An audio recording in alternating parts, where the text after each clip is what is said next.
اعوذ باللہ من الشیطان الرجیم بسم اللہ الرحمن الرحیم اللہم کل ولیک الحجۃ ابن الحسن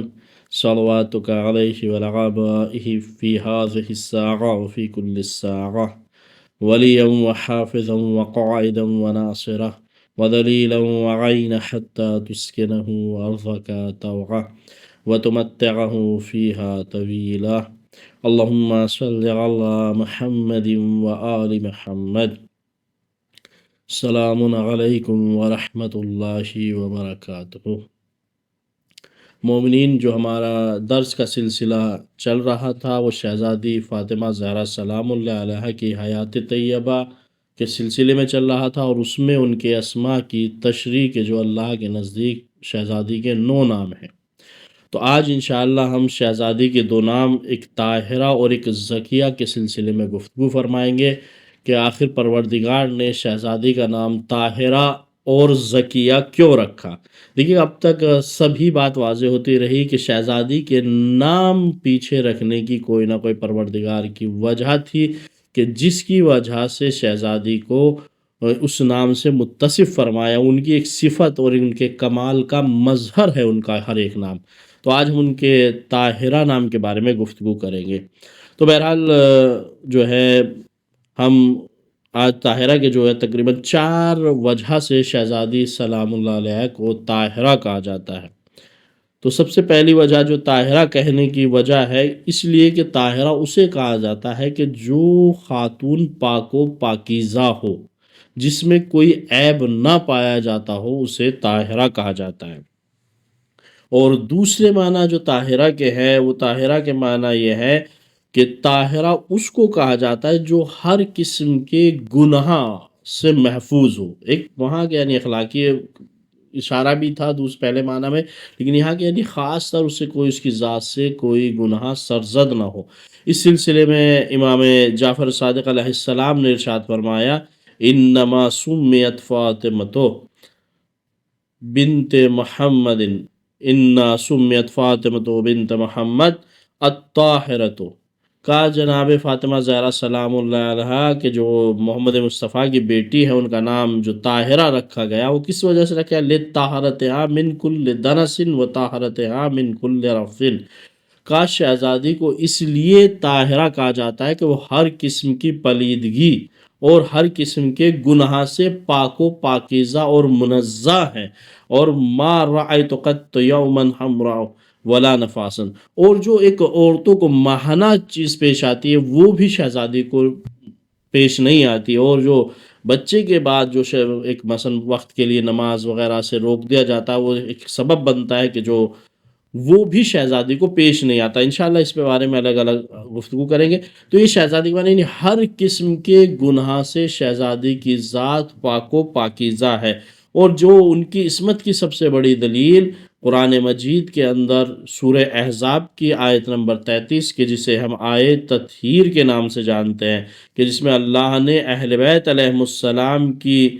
طہارت کی گواہی دی ہے، کہ مثلا انما یرید اللہ لیذھب عنکم الرجس اہل البیت ویطہرکم تطہیرا، کہ یہ آیت شہزادی اور اہل بیت علیہ السلام کے شان میں نازل ہوئی ہے، اور یہ آیت اس وقت نازل ہوئی ہے کہ جب شہزادی کو مرکز طہارت بنایا گیا تھا۔ چونکہ اس حدیث قصہ میں آپ جہاں پڑھتے ہیں، جہاں حدیث قصہ ہے، وہاں اگر شہزادی جب تعارف کرایا گیا، جب جبرائیل نے سوال کیا یا رب من تحت الکساء، اے میرا پروردگار یہ چادر کے نیچے کون ہے، تو جواب میں پروردگار کی طرف سے آیا ہم فاطمہ، تو یہ فاطمہ ہے، ان کے بابا ہیں، ان کے شوہر ہیں، ان کے بیٹے ہیں۔ یعنی مرکزی کردار جس کو پروردگار نے یہاں طہارت آیت تطہیر جہاں نازل فرمائی ہے، وہ شہزادی کی ذات کو بنایا ہے، چونکہ انہی کے ذریعے سے تعارف کرایا، یہ بابا ہے، یہ شوہر ہے، یہ بیٹے ہیں، یہ کہہ کر تعارف کرایا ہے۔ اور یہ خود آیت تطہیر شہزادی کی طہارت کی گواہی ہے کہ شہزادی ہر گناہ سے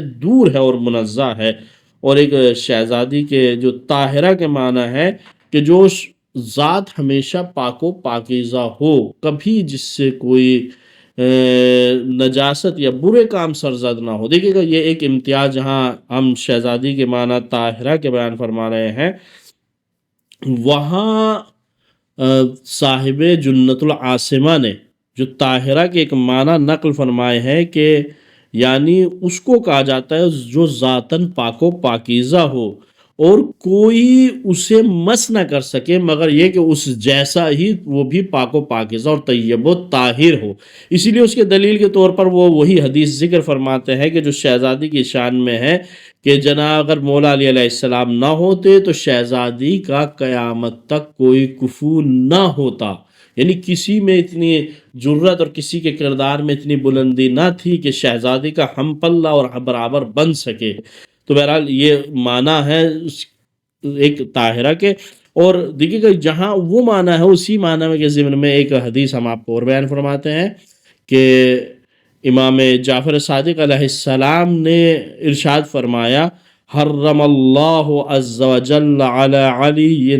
النساء، کا پروردگار نے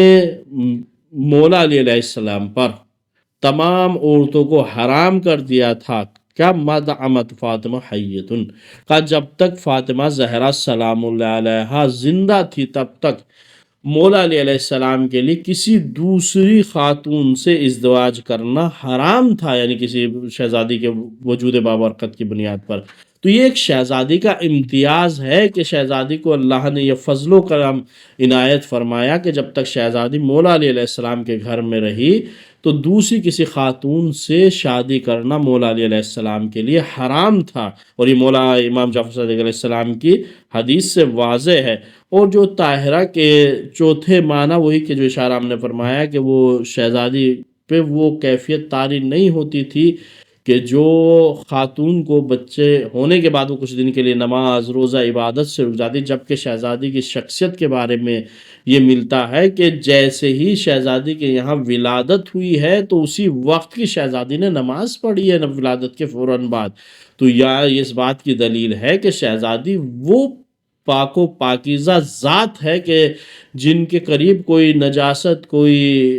پلیدگی، کوئی برائی جا ہی نہیں سکتی، یعنی ان کو حتیٰ اس چیز سے بھی اللہ نے منزہ رکھا۔ چونکہ خود امام حسن کی جیسے ولادت ہوئی تو اس کے فوراً وقت میں جیسے ہی وقت کا نماز ہوا تو جب شہزادی نے نماز پڑھی۔ امام حسین کے بارے میں یہی ملتا ہے کہ جیسے ہی شہزادی کے یہاں ولادت ہوئی فوراً شہزادی نے نماز پڑھی ہے، اور یہ اس بات کی دلیل ہے کہ شہزادی ان تمام چیزوں سے پاک اور منزہ ہے۔ اس کی حتیٰ کہ خود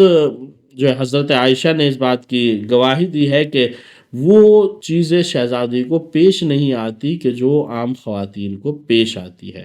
تو لہٰذا یہ شہزادی کے طاہرہ جو اللہ نے ان کا نام رکھا، یہ اس کے معنی بیان فرمائے گئے۔ اب ہم شہزادی کے دوسرے نام زکیہ کی طرف جاتے ہیں کہ زکیہ شہزادی کو کیوں کہا جاتا ہے۔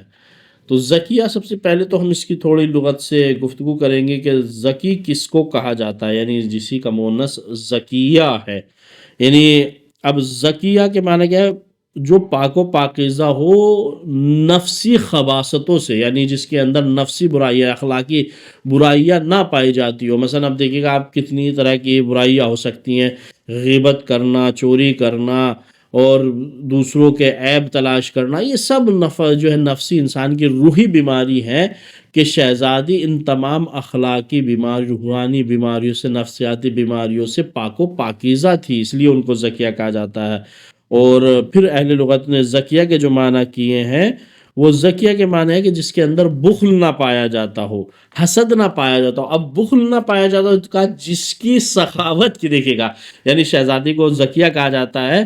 یعنی زکیہ اس کو کہتے ہیں جس کے اندر بخل نہ پایا جاتا ہو، کنجوسی نہ پائی جاتی ہو، بلکہ اس کے برعکس کیا معنی ہوں گے، یعنی جو سخی ہو۔ اور شہزادی اس سخی کو کہا جاتا ہے کہ جن کی سخاوت کا اعلان کرنے کے لیے پروردگار نے سورہ دحر کو قرآن مجید کے اندر نازل فرمایا کہ جو شہزادی کے روزہ رکھنے کی داستان کو بیان فرمایا، جس کی تفصیل وجہ شان نزول وہ ہے کہ شہزادی 3 دن تک سائل آتا رہا اور شہزادی کھانا دیتی رہی اور روزے پہ روزہ رکھتی رہی، ساتھ حسنین بھی ہیں، امام علی علیہ السلام بھی ہے، جناب فضہ بھی روزہ رکھتی رہی ہے۔ تو یعنی جو بخیل نہ ہو اسے زکیہ کہا جاتا ہے۔ تو ایک وجہ یہ بھی شہزادی کو زکیہ کہنے کی جس کی سخاوت کی گواہی، جس کی سخاوت کا اعلان قرآن مجید کر رہا ہے۔ اور اس کے بعد ہم کہتے ہیں کہ جن کے ہاں حسد نہ پائی جاتی ہو، دیکھیے کہ جس کو اللہ نے اتنے کمالات سے نوازا ہو، ابھی دنیا میں آئی نہیں لیکن اتنے کمالات پہلے سے ہی ملے۔ حسد کا ایک مادہ وہی ابھرتا ہے کہ جس کے پاس کچھ نعمتوں کی کمی پائی جائے، لیکن شہزادی کے پاس نعمتوں کا بھرمار ہے جہاں تصور ہی نہیں کیا جا سکتا۔ تو بہرحال نہ اس کے اندر حسد پائی جاتی ہو، نہ اس کے اندر بغض پایا جاتا ہو، نہ اخلاقی بدتمیزیاں پائی جاتی ہو، نہ اس کے اندر ظاہری اور باطنی کوئی مرض پایا جاتا ہو، حتیٰ کہ جو مثلا اہل لغت استعمال کرتے ہیں ارض الزکیہ، وہ زمین کے جو پاک و پاکیزہ ہو، ثمر دینے کے لیے، پھل دینے کے لیے آمادہ ہو جائے، اسے زکیہ کہا جاتا ہے۔ اور اسی طرح مثلا قرآن مجید میں ہم جیسے غلامً زکیہ، یہ پاک و پاکیزہ غلام کے جو جناب مریم کو جناب عیسیٰ کی بشارت دی گئی تھی، اس سلسلے میں قرآن مجید کے اندر موجود ہے۔ تو بہرحال یہ ایک ایسا لقب ہے شہزادی کا کہ جو شہزادی کے ظاہری طور پر ایک نام زکیہ ہے لیکن بہت سے کمالات کی طرف اشارہ کرتا ہے۔ وہ شہزادی کی سخاوت کی طرف بھی اشارہ کرتا ہے، شہزادی کی شجاعت کی طرف بھی اشارہ کرتا ہے، شہزادی کا اخلاقی کمالات سے آراستہ ہونے کی طرف بھی اشارہ کرتا ہے۔ اور یہی وجہ تھی، دیکھیے گا مولا علی علیہ السلام نے فخر کرتے ہوئے ایک مثلا طولانی گفتگو ہے، مولا علی علیہ السلام کا ایک احتجاج ہے کہ جس کے اندر وہ جو اپنے دشمنوں سے کیا ہے، اس میں فخر کرتے ہوئے مولا علی علیہ السلام نے یہ جملہ ارشاد فرمایا، انا زوج البتول سیدۃ نساء العالمین فاطمۃ التقیۃ النقیۃ الزکیۃ۔ کہا کہ فخر کرتے ہوئے کہتے ہیں کہ میں بتول کا شوہر ہوں جسے اللہ نے سیدۃ النساء العالمین بنا کر پیدا کیا، کہ جو تقیہ ہے اور نقیہ ہے، جو پاک و پاکیزہ ہے، صاحب تقوی ہے اور جو پاک منزہ ہے، اور اللہ نے اسے ہدایت کا مرکز بنا کر پیدا کیا، جسے خود ہی مہدی بنا کر مہدیہ بنا کر پیدا کیا، اور وہ بہترین بیٹی ہے اور بہترین نسل کی وارث ہے۔ اور آگے پوری طولانی شہزادی کے وہاں چند جملے کہا کہ اسی کے ذریعے سے اللہ نے کائنات کے سب سے بہترین نواسے اپنے حبیب محمد مصطفیٰ صلی اللہ علیہ وسلم کو عنایت فرمائے۔ تو یہ شہزادی کا نام کے کمالات تھے کہ جو شہزادی کے نام پروردگار نے رکھے تھے، کہ یہ کمالات شہزادی کی طرف اشارہ کرتے، کہ جس کے نام کے یہ کمالات ہو تو اس کی ذات کے کیا کمالات ہوں گے۔ دیکھیں سمجھنے کو، اسی لیے ہم نے اس کو تفصیلی گفتگو، تفصیلی بھی حد تک کہہ سکتے ہیں، حقیقی معنی میں تو ہم شہزادی کے ناموں کی وضاحت نہیں کر سکے جو حق ہے شہزادی کے اسما کا، لیکن اپنے علم کی بساط سے، اپنے وقت کی کو مد نظر رکھتے ہوئے، چونکہ ہمیں وقت کو بھی خیال رکھنا تھا، اس کے تحت یہ ہم نے آپ کے سامنے شہزادی کے اسما کی 9 نام جو اللہ کے نزدیک ہیں ان کی تشریح آپ کے سامنے بیان فرمائی ہے۔ کہ اب اس سے بات واضح ہوتی ہے کہ جس کے صرف نام کے اندر اتنے کمالات پائے جاتے ہوں، اس شہزادی کی ذات کے اندر کیا کمال ہوں گے۔ تو انشاءاللہ یہ سلسلہ درس ہمارا جاری رہے گا، آہستہ آہستہ ہر روز ہم شہزادی کی حیات طیبہ کے سلسلے میں گفتگو کریں گے۔ فقط والسلام ورحمۃ اللہ وبرکاتہ۔